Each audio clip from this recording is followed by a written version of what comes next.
هيا إلى المعالي معالي في الحال والأقوال والفعال.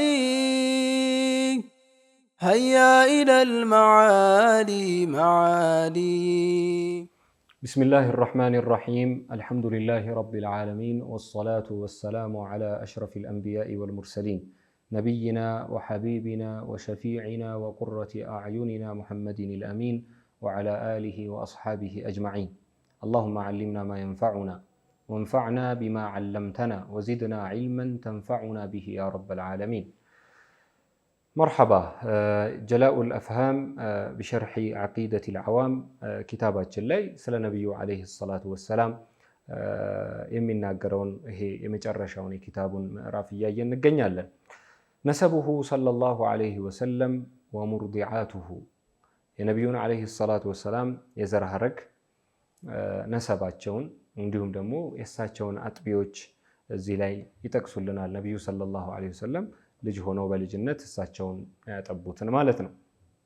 قال الناظم رحمه الله: أبوه عبد الله عبد المطلب وهاشم عبد مناف ينتسب وأمه آمنة الزهرية أرضعته حليمة السعدية بلو ናዚሙ የዓቂደቱል ዓዋም በዚህ መልኩ አስቀምጠውልናል። ባለፈው እንዳሳለፍነው ነቢዩን ዓለይሂ ሰላቱ ወሰላም እወዳለሁ የሚል ለሳቸው የተለየ ፍቅር አለኝ የሚል አንድ ሙስሊም ግለሰብ በተለየ መልኩ ማለት ነው ስለ ነቢዩ ሰለላሁ ዐለይሂ ወሰለም ወላጅ አባት፣ ወላጅ እናት፣ ልጆቻቸው፣ ባልተቤቶቻቸው ህይወታቸው አጠቃላይ ምን ይመስላል የሚለውን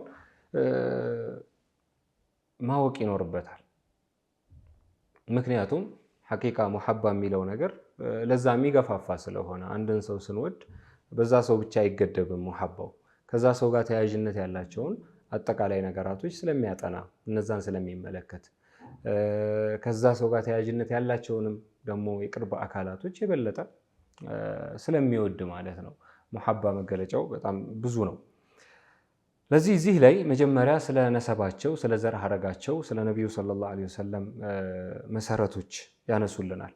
አቡሁ አብዱላህ፣ አባታቸው አብዱላህ ሙሐመድ ቢን አብድላህ ነው የምንለው። የነቢዩ ሰለላሁ ዐለይሂ ወሰለም ወላጅ አባት አብዱላህ ነው። ከዛ በኋላ አብዱል ሙጠሊብ። አብዱላህ የማን ልጅ ነው? የአብዱል ሙጠሊብ ልጅ ነው። አብዱል ሙጠሊብ ከዚህ ቀደም ሲራ ላይ ያው ብዙዎቻችሁ ታውቁታላችሁ። ነቢዩን ዐለይሂ ሰላቱ ወሰላም አባታቸው እንግዲህ ሲወለዱ የቲም ነበሩ። ከዛ በኋላ እናታቸው እስከ 6 ዓመታቸው ተንከባክባ አሳደገቻቸው። ከዛ 6 ዓመታቸው ላይ እናትም ወደ አኺራ ስትሄድ የማሳደጉን ኃላፊነት የተሸከሙት አብዱል ሙጠሊብ ናቸው። እኛ አብዱል ሙጠሊብ በጣም ለነቢዩ ሰለላሁ ዐለይሂ ወሰለም ልዩ ፍቅር ነበራቸው። አባታቸውንም አብዱላህን ያኒ ልጃቸውን ማለት ነው አብዱላህንም በጣም አድርገው ይወዱ ስለነበረ ለነቢዩም ሰለላሁ ዐለይሂ ወሰለም ለየት ያለ ቦታ ነበራቸው። እሳቸውም ግን እስከ 8 ዓመታቸው ድረስ ነቢዩ ሰለላሁ ዐለይሂ ወሰለም እድሜያቸው 8 እስኪሆን ድረስ ቆይተው ከዛ በኋላ ወደ አኺራ ኢንቲቃል አድርገዋል። ወሃሺሙን አብዱ መናፊን የንተሲብ። ከዛ እንደዚህ እያልን ይሄዳል ማለት ነው። አብዱል ሙጠሊብ ኢብኑ ሃሺም ኢብኑ አብድ መናፍ እያልን ይቀጥላል ማለት ነው የዘር ሐረጋቸው። እንግዲህ ሁላችሁም እንደው አደራ ምለው የነቢዩን ሰለላሁ ዐለይሂ ወሰለም የዘር ሐረግ እስከ አድናን ድረስ እዚሁ ላይ ሸርሁ ላይ ጠቅሱልናል። እስከ አድናን አያታቸው ድረስ ያለውን በቃላችን ልንይዘው ልንሸመድደው ይገባል ማለት ነው። ይህን እንደ ቤት ስራ ያዙልኝ። የንተሲብ ያኒ የዘር ሐረጋቸው በዚህ መልኩ ይቀጥላል ማለት ነው። ወኡሙሁ አሚነቱ ዙህሪያ፣ እናታቸው ደግሞ ማነች? አሚነቱ አዙህሪያ። ዙህሪያ ጎሳዋ ነው እንግዲህ። አሚና ቢንቱ ወህብ ናች ነው ሙሉ ስሟ። አሚና ቢንቱ ወህብ፣ የወህብ ልጅ አሚና የነቢዩ ሰለላሁ ዐለይሂ ወሰለም እናት ነች። አዙህሪያ የሆነች ያኒ የዘር ሐረጓ ዙህሪ የሆነች። አርضعته حليمة السعدية። ነቢዩን ሰለላሁ ዐለይሂ ወሰለም ካጠቡ እንስቶች መካከል ደግሞ እዚህ ግጥሙ ላይ ያስቀመጡልን ሐሊማ አሳዕዲያ፣ የሳዕዲያ ጎሳ የሆነችውን ሐሊማ ነው። ሐሊማ ሙሉ ስሟ ሐሊመቱ ቢንቱ አቢ ዙአይብ ተብላ ትጠራለች ማለት ነው። ሳዕድ ጎሳ አባል ነች። አጂብ የሆነ ድንቅ የሆነ ታሪክ አላት ከነቢዩ ሰለላሁ ዐለይሂ ወሰለም የማጥባት ህይወት ጋር ማለት ነው። መታ ስትወስዳቸው ጀምሮ ያለ በጣም አጂብ የሆነ ታሪክ አለ። ይህንን እንግዲህ ሲራ ላይ ተመልሳችሁ በጥልቀት እንድትመለከቱት አደራላለሁ። በዚህ መልኩ ይህንን ካስቀመጡ በኋላ ያው ሸርሕ ላይ የጅቡ ዐላ ኩሊ ሙከለፊን አን ያዕሪፈ ነሰበሁ ሰለላሁ ዐለይሂ ወሰለም የነቢዩን ዐለይሂ ሰላቱ ወሰላም የዘር ሐረግ ሊያውቅ ይገባል እያንዳንዱ ሙከለፍ ሚን ጂሀቲ አቢሂ ወሚን ጂሀቲ ኡሚሂ በአባታቸው በኩልም ያለውን የዘር ሐረግ በእናታቸውም በኩል ያለውን ሊያውቅ ይገባል። ፈአማ ነሰቡሁ ሚን ጂሀቲ አቢሂ ብለው አስቀመጡልን። በአባታቸው በኩል ያለው የዘር ሐረግ እስከ አድናን ድረስ እዚህ ላይ ያስቀመጡልን ነው። ፈሁወ ሰይዱና ሙሐመዱን ሰለላሁ ዐለይሂ ወሰለም ኢብኒ ዓብድላህ ኢብኒ ዓብድልሙጠሊብ ኢብኒ ሃሽም ኢብኒ ዓብዲ መናፍ ኢብኒ ቁሰይ ኢብኒ ኪላብ ኢብኒ ሙራህ ኢብኒ ከዕብ ኢብኒ ሉአይ ኢብኒ ጋሊብ ኢብኒ ፍህር ኢብኒ ማሊክ ኢብኒ ነድር ኢብኒ ኪናነህ ኢብኒ ኹዘይመተ ኢብኒ ሙድሪከህ ኢብኒ ኢልያስ ኢብኒ ሙደር ኢብኒ ኒዛር ኢብኒ መዓዲን ኢብኒ ዓድናን። እነዚህ እስከ ዓድናን ድረስ ያለው የተረጋገጠ የነቢዩ ሰለላሁ ዐለይሂ ወሰለም የዘር ሐረግ ነው። ይሄ እንግዲህ እያንዳንዱ ሙስሊም ዓቅል ላይ ተሐፍዞ ሊቀመጥ የሚገባ ነው። ምክንያቱም የውዱ ከሁሉ ነገር በላይ የምንወዳቸው የነቢዩ ዐለይሂ ሰላቱ ወሰላም እሳቸው የዘር ሐረግ ስለሆነ ማለት ነው። ወከሪሀ ልኢማሙ ማሊክ አሉ። እንግዲህ ከዓድናን በኋላ ያለው ላይ በተለያዩ ሐዲሶችን መጥቶልናል። ኢማም ማሊክ በተለየ መልኩ እዚህ ላይ ያስቀመጡልን እሳቸው ጠልተዋል፣ ከሪሃ ጠልተዋል። ረፍዑ ነሰቢ ኢላ አደም ሊዓደሚ ሱቡቲሂ ነሰባቸውን ከዓድናን በላይ እስከ አደም ነቢዩላህ አደም ዓለይሂ ሰላም እስከ አባታችን አደም ያለውን መጥቀስ እስከዛ ማንሳት እንግዲህ አንዳንድ የሚጠቅሱ ዑለማዎች ወይም አንዳንድ ኪታቦች ላይ ልናገኝ እንችላለን። ላኪን አብዛኛው ዑለማ ከመረጋገጥ አኳያ ይጠሉታል።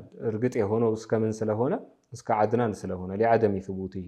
ወዐን ኢብኒ ዓባስ ረዲየላሁ ዐንሁማ በዚህ ዙሪያ ከመጡ ሐዲሶች መካከል ኢብኑ ዓባስ የጠቀሱት አንድ ሐዲስ አለ። እነ ነቢይ ሰለላሁ ዐለይሂ ወሰለም ረሱለላህ ሰለላሁ ዐለይሂ ወሰለም የዘር ሐረጋቸውን የተከበረውን የዘር ሐረግ ከጠቀሱ በኋላ ዓድናን ጋር ሲደርሱ ቃለ ከዘበን ነሳቡን አሉ። ከዚህ በኋላ ነሳቦች የዘር ሐረግ አዋቂዎች ሊቃውንቶች ዋሽተዋል አሉ። እንግዲህ ነሳቡን ማለት ዒልመል አንሳብ ላይ የተሰማሩ በዛ ዘርፍ ላይ የተካኑ ሰዎች ማለት ነው። በዛን ዘመን በተለይ ደግሞ የአረብ ማህበረሰብ በጣም ከሚታወቅባቸው እውቀቶች ውስጥ ነበር ነሰብ የዘር ሐረግን ማጥናት፣ ያንን በቃል መሸምደድ፣ እከሌ ማን ልጅ ነው የየት ሐረግ ነው እንደዚህ የሚለውን በጥልቀት ያጠኑ ነበርና ከዓድናን በላይ ባለው ጉዳይ ነሳቦቹ ዋሽተዋል። ያኒ የተረጋገጠ አለመሆኑን በዚሁ ያሳዩናል ማለት ነው። ወአማ ነሰቡሁ ሰለላሁ ዐለይሂ ወሰለም ሚን ጂሀቲ ኡሚሂ በእናታቸው በኩል ያለውን የዘር ሐረጋቸውን ስንመለከት ደግሞ ሰይዱና ሙሐመዱን ሰለላሁ ዐለይሂ ወሰለም ኢብኑ አሚና እናታቸው አሚና ቢንቱ ወህብ ቢን ዓብዲ መናፍ ኢብኒ ዙህራ ኢብኑ ኪላብ። ከኪላብ በኋላ ያለው ላይ ፈተጅተሚዑ መዐሁ ፊ ጀዲሂ ኪላብ ጋር ይገናኛሉ ከአባታቸው የዘር ሐረግ ጋር ማለት ነው። ከዛ በኋላ አንድ አይነት መስመር ይኖራል ማለት ነው። እስከ ዓድናን በኩል እስከዚህ ያለው ነው የሚለየው። ይህንን እዚህ ላይ ጠቅሰውልናል። የነቢዩ ሰለላሁ ዐለይሂ ወሰለም አጥቢዎች እንግዲህ እዚህ ላይ ወአማ ሙርዲዐቱሁ ብሎ የጠቀሱልን ማን ነው? ፈሂየ ሐሊመቱ ቢንቱ አቢ ዙአይብ ሐሊማ ቢንቱ አቢ ዙአይብ የአቢ ዙአይብ ልጅ ሐሊማ ነች። ሚን በኒ ሰዕድ ቢን ከርብ ሚን በኒ ሰዕድ ቢን በክር ከበኒ ሰዕድ ቢን በክር ጎሳዎች ውስጥ ነች። ወስሙ ዘውጂሃ አቡ ከብሻ የባሏ ስም አቡ ከብሻ ተብሎ ይጠራ ነበር። አቡ ከብሻ ሲባል እንግዲህ ወሁወ ለዚ ካነት ቁረይሽ ተንሲቡ ለሁ ረሱል ሰለላሁ ዐለይሂ ወሰለም ነቢዩ ሰለላሁ ዐለይሂ ወሰለምን ወደ እርሱ ነበር አስጠግተው የሚጠሩት እንደ ኩንያ አድርገው ወደ ነቢዩ ሰለላሁ ዐለይሂ ወሰለም። ወሁወ ለዚ ካነት ቁረይሾች መካ ላይ ነቢዩ ሰለላሁ ዐለይሂ ወሰለም ዳዕዋ በሚያደርጉበት ጊዜ ረሱለላህን ሰለላሁ ዐለይሂ ወሰለም ከሱ ጋር እያይዘው ነበር የሚጠሯቸው። ሒነማ ዩሪዱን አልኢስቲህዛእ ምን የፈለጉ ጊዜ ማፌዝ ማላገጥ በነቢዩ ሰለላሁ ዐለይሂ ወሰለም ማሾፍ የፈለጉ ጊዜ ምን ይሉ ነበር? ፈየቁሉን ሃዛ ብኑ አቢ ከብሻ ይህ ነው የአቢ ከብሻ ልጅ ይሉ ነበር። አያቸው ወደ እሳቸው አስጠግተው ይጠሩ ነበር ማለት ነው። ዩከለሙ ሚነ ሰማ ከሰማይ ወሬ ይመጣልኛል፣ ወሕይ ራእይ ይመጣልኛል የሚለው ይህ እኮ ነው የአቢ ከብሻ ልጅ ብለው ያፌዙ ያላግጡባቸው ነበር። በዚህ ሰዓት አቢ ከብሻ ሲሉ የፈለጉት አሉ እሳቸው እንግዲህ እዚህ ክታብ ላይ ባስቀመጡት ማንን ነው? የሐሊማን ባልተቤት ነው ማለት ነው። የነቢዩን ሰለላሁ ዐለይሂ ወሰለም አጥቢ የእሷን ባልተቤት። እንግዲህ እንደሚታወቀው ወደረቲል በረካቱ ዐላ አህሊ ዛከል በይት፣ በዛ ቤት የነቢዩን ዐለይሂ ሰላቱ ወሰላም የማሳደግ የማጥባት እድያ ያገኘው ያ ቤት ነቢዩ ሰለላሁ ዐለይሂ ወሰለም ከመጡ በኋላ ገና ልጅ ሆነው እንግዲህ ሳለ በአንቀልባ ሳሉ በጣም ብዙ በረካን አገኘ ያ ቤት። ደረቲል በረካት ማለት ተንቧቧ ማለት ነው። የበረካ አይነት ተመለከቱ እና አሚና በአጠቃላይ ማለት ነው። አለዚነ አርضዑሁ ሙደተ ውጁዲሂ ዒንደሁም፣ እነሱ ጋር እስከቆዩበት ድረስ እንግዲህ ነቢዩ ሰለላሁ ዐለይሂ ወሰለም እነሱ ጋር እስከቆዩበት ጊዜ ድረስ ወካነት ተርቡ ዐን 40 ሰነዋት፣ እዛ የቆዩበት ጊዜ ወደ ከ4 ዓመት ከፍ ይላል። ከ4 ዓመት በላይ ቆይተዋል ማለት ነው። ነቢዩ ሰለላሁ ዐለይሂ ወሰለም አስተዳደጋቸው በዚህ እንዲህ ባለ በበኒ ሰዕድ ጎሳ ውስጥ በገጠራማ ቦታ ውስጥ ነበር። ይሄ የራሱ የሆነ ተጽዕኖ አለው በአንድ ልጅ አስተዳደግ ህይወት ላይ። የመጀመሪያ የእድሜያቸውን መጀመሪያ እንዲህ ባለ ቦታ ላይ ማደጋቸው ከአቅል አንጻር፣ ከሰውነት ጥንካሬ አንጻር፣ ከብዙ አንግል ማለት ነው ብዙ ፋይዳዎች እንዳሉት ዑለማዎች ሲራ ላይ ያስቀምጣሉ ማለት ነው።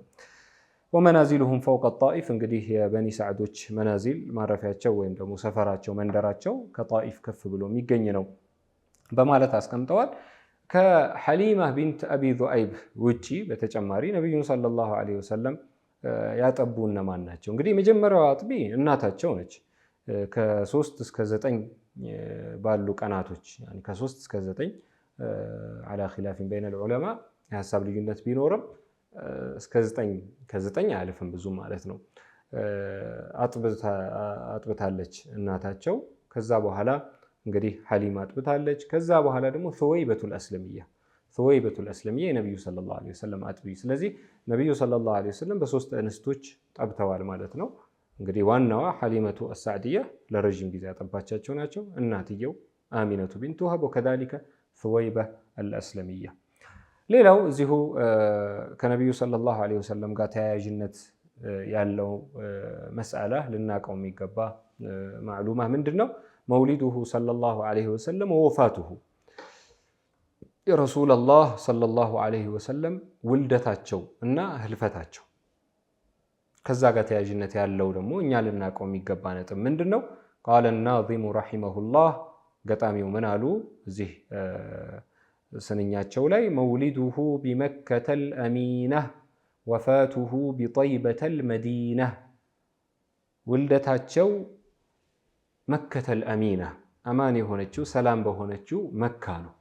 እንግዲህ ነቢዩ ሰለላሁ ዐለይሂ ወሰለም የት ነው የተወለዱት ስንባል የተወለዱበት ስፍራ መካ፣ በመካ ሀገር ነው የተወለዱት። ወፋቱሁ ህልፈታቸው ደግሞ ያረፉት ደግሞ ወደ አኺራ ኢለ ረፊቂል አዕላ ኢንቲቃል ያደረጉት የተሸጋገሩት ደግሞ ቢጠይበተል መዲና፣ በመዲና ከተማ ነው ማለት ነው። ጠይባ አንዱ ስሟ ነው። የመዲና ስም በጣም ብዙ ስሞች አሏት። ጠይባ ትባላለች፣ ጣባህ ትባላለች፣ መዲና ትባላለች፣ አዳር ትባላለች። የተለያዩ ስያሜዎች አሏት። እነዚህ ሁላ ስያሜዎች ረሱሉላህ ሰለላሁ ዐለይሂ ወሰለም ወደ እሷ ከሄዱ በኋላ ሂጅራ ካደረጉ በኋላ በረሱሉላህ በረካ ያገኘችው መጠሪያዎች ናቸው ማለት ነው። ስለዚህ ነቢዩ ሰለላሁ ዐለይሂ ወሰለም ያረፉት መዲና ነው፣ የተወለዱት መካ ነው። እዚህ ላይ ሸርሑ ላይ ያስቀምጣሉ። ውሊደ ነቢዩ ሰለላሁ ዐለይሂ ወሰለም ቢመከተል አሚና። እንግዲህ አሚና የምትባለው አማን የሆነች አገር ማለት ነው። አወለም የረው አና ጀዐልና ሐረመን አሚና፣ አላህ ሱብሓነሁ ወተዓላ ያንን ክልል አማን አድርጎታል፣ ሰላም አድርጎታል፣ ደህንነት የሚሰማበት ቦታ አላህ ሱብሓነሁ ወተዓላ አድርጎታል። ከሸር ሁላ ከክፋት ሁላ የጠበቀው ስፍራ አላህ አድርጎታል። ወካነ ዛሊከ ሰቢሐተ የውመል ኢስነይን አሳኒ ዐሸረ ሚን ረቢዕን አወል። ነቢዩ ሰለላሁ ዐለይሂ ወሰለም የተወለዱት መቼ ነው የሚለው ከዘመን አኳያ ስናስቀምጠው የውመል ኢስነይን በሰኞ ዕለት ሳኒ ዐሸር ረቢዕን አወል፣ በረቢዕ አወል በ12ኛ ቀን መሆኑ ተረጋግጧል ማለት ነው። የነቢዩ ሰለላሁ ዐለይሂ ወሰለም ውልደት በዚህ ጊዜ ነበር፣ በረቢዕ አወል በ12ኛው ዕለት።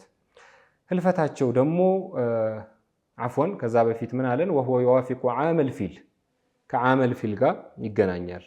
የዝሆን ዓመት ተብሎ በሚጠራው ዓመት ያንን ዓመት እንግዲህ አረቦች አይረሱትም። ምክንያቱም ከባድ የሆነ ክስተት የተመለከቱበት ዓመት ስለነበር ማለት ነው። ታሪካዊ ክስተት የተከሰተበት ጊዜ ነበር። እሱ ምንድነው? አይ العام الذي حاول فيه أبرهة الأشرم أبرهة الأشرم የተሰኘው ሹም ወይም ደግሞ መሪ غزو መከተ መካ ላይ ዘምቶ መካን ካዕባን ለማፍረስ የሞከረበት وهدم الكعبة ካዕባን ሊያፈርስ የሞከረበትና فرده الله عن ذلك ከዛ ነገር አላህ Subhanahu Wa Ta'ala ያንን ዓላማውን ያንን ግቡን ያደናቀፈበት አላህ ተባረከ ወተዓላ بالآية الباهرة በጣም አስደናቂ በሆነ ተአምር የመለሰበት ክስተት የተከናወነበት ዓመት ነው። በዛ ዓመት ውስጥ ነው ረሱላህ ሰለላሁ ዐለይሂ ወሰለም የተወለዱት። وقد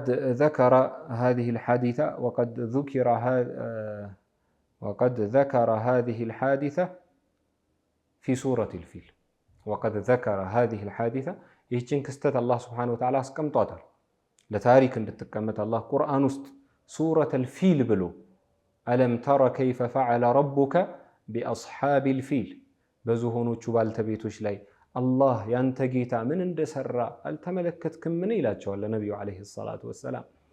ይዘው የመጡትን ሴራ ያለሙትን መጥፎ ዓላማ አላህ Subhanahu Wa Ta'ala በምን አይነት መልኩ እንዳጠፋ እዛ ቁርአን ላይ አላህ ያስቀምጣል ማለት ነው። ነብዩ ሰለላሁ ዐለይሂ ወሰለም ጽዱ በሆነችው ንጹህ በሆነችው መዲና ላይ ደግሞ አረፉ።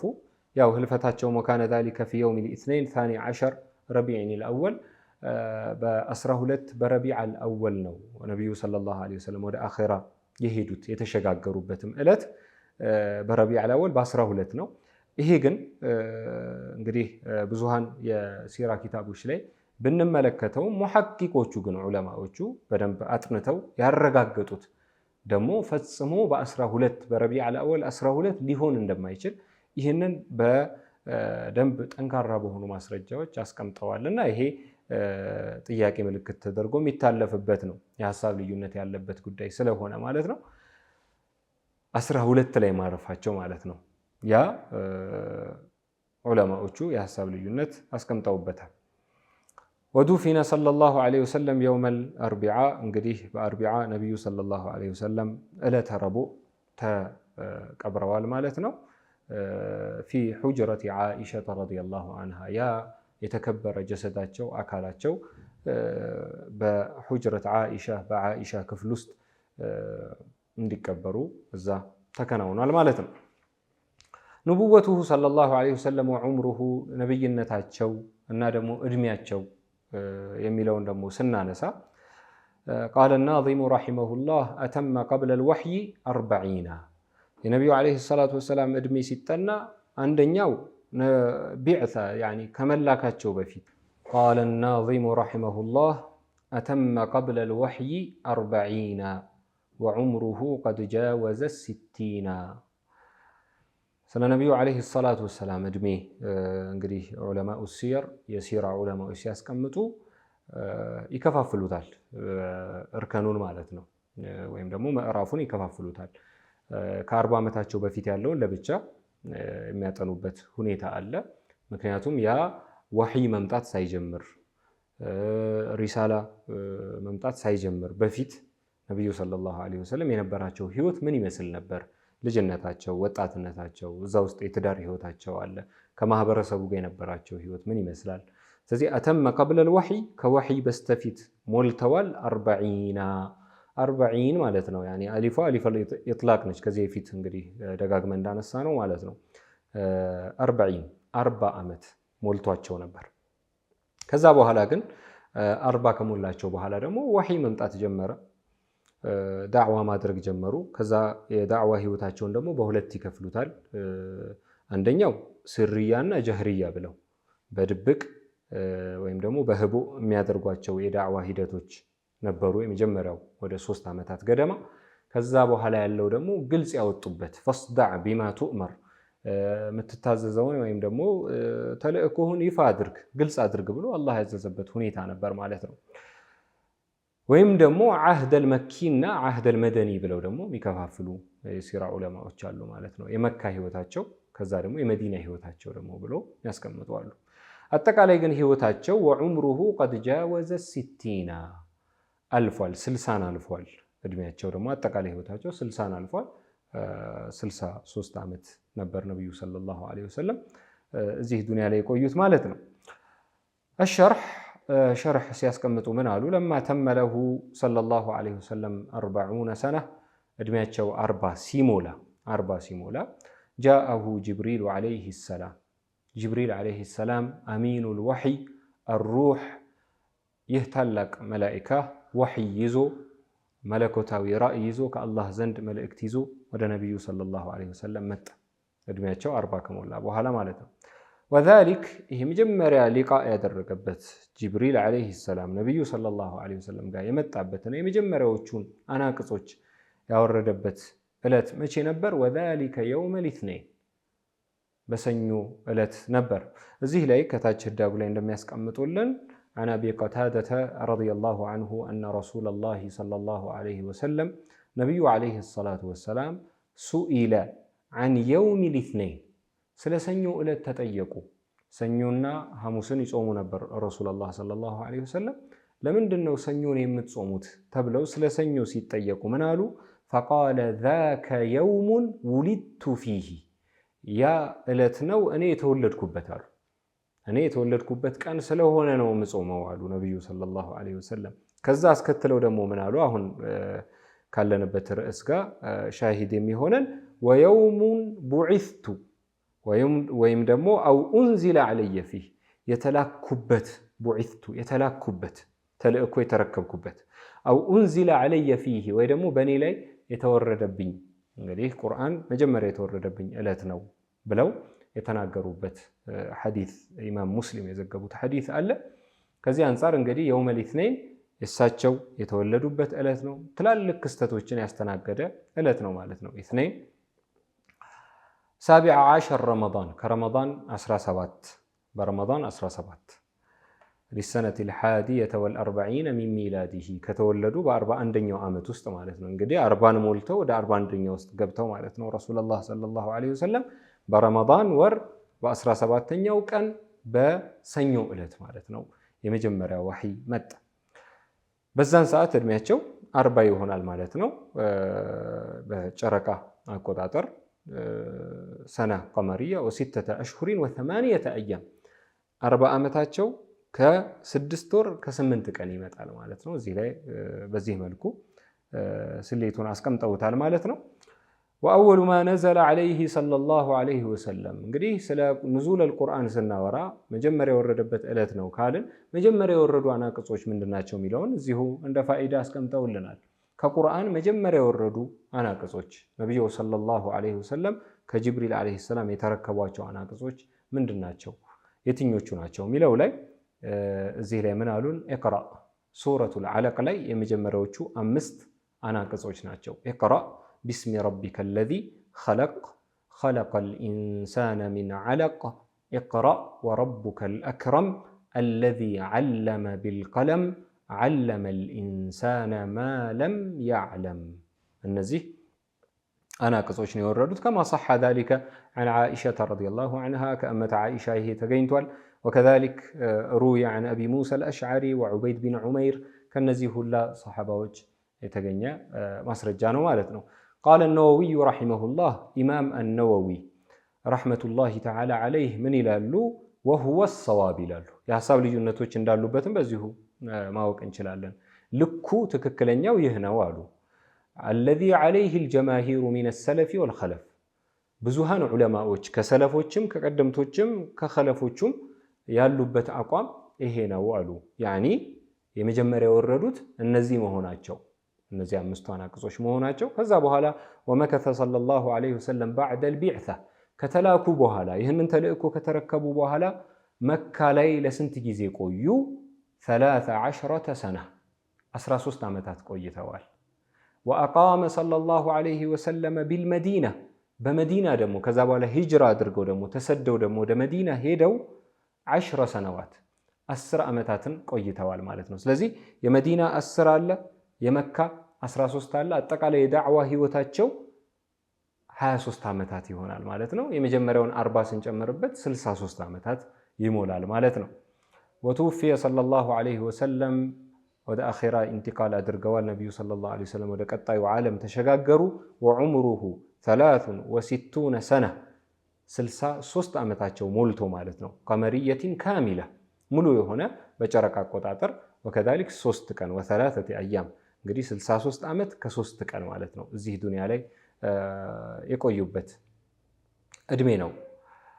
በሸምስያ ደግሞ በፀሐይ አቆጣጠር ደግሞ ወ61 ሰነ 61 ዓመት ወ84 የውማ 61 ዓመት ከ84 ቀን ገደማ እዛ አካባቢ ይደርሳል ብለው በዚህ መልኩ የነቢዩ ዓለይሂ ሰላቱ ወሰላም ያን ምርጥ እድሜ ስለዛ ምርጥ ህይወት እዚህ ላይ ጠቅሰውልናል።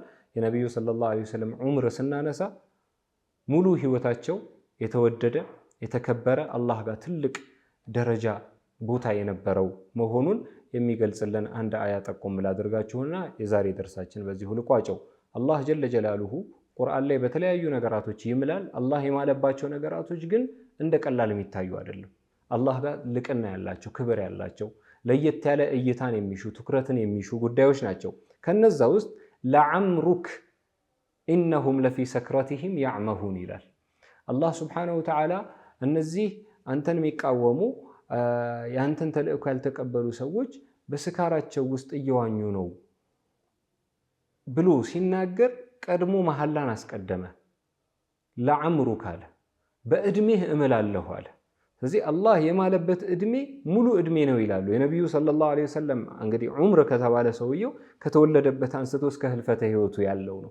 ስለዚህ ያንን ሁላ እድሜ አላህ ቁርአን ላይ ምሎበታል።